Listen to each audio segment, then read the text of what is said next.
வணக்கம். நான் doctor Murugadoss, Kovai swims மருத்துவமனையின் நிர்வாக இயக்குனர். கடந்த 18ஆம் தேதி இரவு கிருஷ்ணவேணி 40 வயது என்ற பெண் தலையில் ஒரு ஆக்சிடெண்ட் ஆகி எங்கள் மருத்துவமனையில் அட்மிட் ஆனாங்க. அப்போது நாங்கள் எல்லா ஸ்கேன்லாம் எடுத்து பார்க்கும்போது தலைக்குள்ளே நிறைய இரத்த கசிவாகி ரொம்ப மோசமான நிலைமையில் இருந்தாங்க. அதுக்கு நேற்று வரைக்கும் நாங்கள் தீவிர சிகிச்சை கொடுத்து எல்லாமே காப்பாற்ற முயற்சி பண்ணோம். ஆனால் இருந்தாலும் அதை மீறி மூளைச்சாவி அடைந்ததை நேற்று நைட் நாங்கள் உறுதிப்படுத்திட்டோம். அது பிறகு அரசு மருத்துவர்கள் எல்லாம் நிறைய பேர் வந்து அதை 2 டைம் நாங்கள் உறுதிப்படுத்தி அது பிறகு நாங்கள் அவங்க நோயாளிகிட்ட சொல்லிட்டோம், அட்டெண்டர்கிட்ட சொல்லிட்டோம்.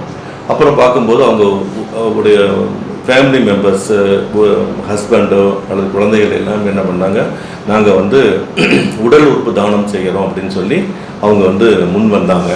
அதுக்கு பிறகு எல்லாம் முறைப்படி அரசுக்கு நாங்கள் தெரிவித்து விட்டு அதை நாங்கள் டிரான்ஸ்டான்னு சொல்லக்கூடிய அந்த ஒரு செயல்பாட்டு திட்டத்துக்கு நாங்கள் தெரிவிச்சுட்டு அதை உறுதிப்படுத்திட்டு மருத்துவர்கள் வந்து உறுதிப்படுத்திட்டாங்க. அப்புறம் நாங்கள் முறைப்படி நாங்கள் தெரிவித்த பிறகு உடல் உறுப்பு தானம் பண்ணுறதுக்கு அவங்க கல்லீரல், கண், சிறுநீரகம் இதெல்லாம் நம்ம தரதுக்கு ஒத்துக்கிட்டாங்க.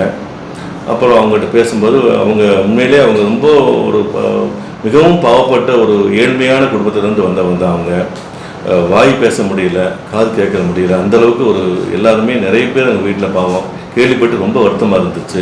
அவங்க தான் வேலை பார்த்த பெண்மணி போல இருக்குது, அவனுக்கு யாருமே உதவி இல்லை. இருந்தாலும் இவ்வளோ ஒரு சிரமத்திலும் கூட அவங்க வந்து உடல் உறுப்பு தானம் தரதுக்கு அவங்க ஒத்துக்கிட்டாங்க. அதை நினச்சி ரொம்ப பெருமைப்படுறோம், பாராட்டுறோம் உண்மையிலே.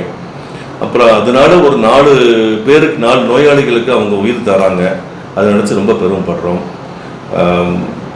இன்று இரவு தான் நாங்கள் அதுக்கு முடிவு பண்ணி ஆப்ரேஷன் பண்ணுறாங்க.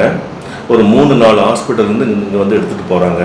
இன்றைக்கி நாங்கள் எடுத்து தர மாதிரி இருக்கிறவங்க அதுக்கு எல்லாம் ஏற்பாடு பண்ணிகிட்டு இருக்கிறோம்.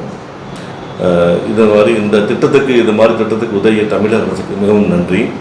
அந்த நோயாளியினுடைய குடும்பத்துக்கு நாங்கள் ரொம்ப கடமைப்பட்டுக்கிறோம், ரொம்ப நன்றி நான் சொல்லிக்கிறோம். முன்னோர் காலத்திலிருந்து சில்வர்ல பொங்கல் சீர் கொடுக்கறது வழக்கம் தாங்க. ஏன்னா சில்வருக்கு பியூரிட்டி, லாக்ஜிவிட்டி மட்டும் இல்லை, சில்வருக்கு ஒரு லட்சுமி கடாட்சமும் இருக்கு.